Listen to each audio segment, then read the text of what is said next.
In Douglas Axe's book, Undeniable, he writes, "After all, knowing that a certain species would benefit from a working X gives us no reason to believe that precursors to all the components needed to build X would just happen to have been beneficial earlier, each for its own reason, or that all these precursors could have been coaxed by some small modifications into their new X critical roles just when X was needed." Basically saying in a nutshell is, if we look at something like the bacterioflagellum, each part of this bacterioflagellum would have to have had an evolutionary benefit to an organism prior to the bacterioflagellum's existence, right? This means natural selection throughout the process of evolution would be selecting for the individual components, not the bacterioflagellum. The bacterioflagellum would not be realized until all of the individual components that make up the bacterioflagellum came into existence for entirely different purposes. And even if we assume that each component that makes up a bacterioflagellum had its own benefit prior to the existence of the bacterioflagellum, we would then still have to conjure up the ideal that each component would be complementary to the next. For instance, if we look at the engine, we have a piston, and then we have the cylinder.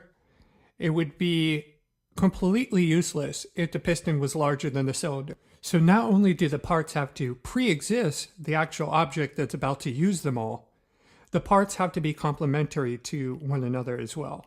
Because natural selection would be selecting for the individual components outside of the context of the bacterioflagellum prior to the bacterioflagellum's existence, this means the bacterioflagellum's existence would be purely and absolutely the result of blind luck, or coincidence, if you will.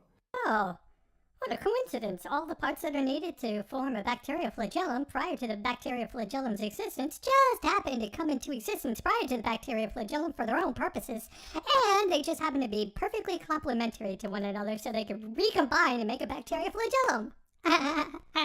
Because the bacterioflagellum is the product of pure chance or pure coincidence rather than natural selection, it makes a bacterioflagellum highly improbable.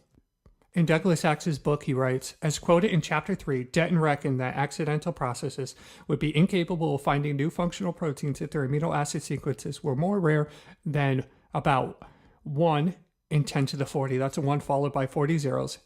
Then he says, having now completed the experiments I described to Alan first and the graduate students in 2002, I was able to put a number on this actual rarity, a starting number, if you will, with only one good protein sequence for every 10 to the 74 bad ones.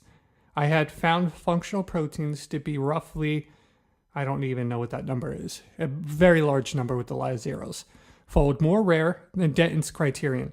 Unless this number was overturned somehow, a divisive blow had been dealt to the idea that proteins arose from accidental causes. Scientists differentiate between physically possible and theoretically possible. For instance, it's theoretically possible that wind, rain, and erosion, and time and chance could form Mount Rushmore, but it's not physically possible that this would occur. The number that's usually given, or the number I've heard the most for where the line is drawn for physically impossible, is somewhere around 10 to the 40th. 10 to the 74th is well beyond the reach of possible physical causes to accomplish. Each protein that makes up the bacterioflagellum is itself impossible to come into existence by natural processes. Because each protein had to come into existence outside of the context of the bacterioflagellum, as we discussed earlier, the bacterioflagellum itself would be orders of magnitude less probable than the proteins that make up the bacterioflagellum's existence. The ideal that each protein would be complementary to the other proteins that make up the bacterioflagellum outside of the context of the bacterioflagellum's existence adds another layer of impossibility. If an ideal is physically impossible, it's not a good ideal. Outside of the context of intelligent design, bacterioflagellum's existence impossible, but the proteins that make up the bacterioflagellum, they too are physically impossible. And the complementary status of these proteins to one another is also physically impossible. Or as Douglas Axe writes in Chapter 9, functional coherence makes accidental invention fantastically improbable and therefore physically impossible. Because natural selection cannot produce objects with top-level functions because they are fantastically improbable and thus physically impossible. we are left with one conclusion. Such structures must be the product of intelligent design.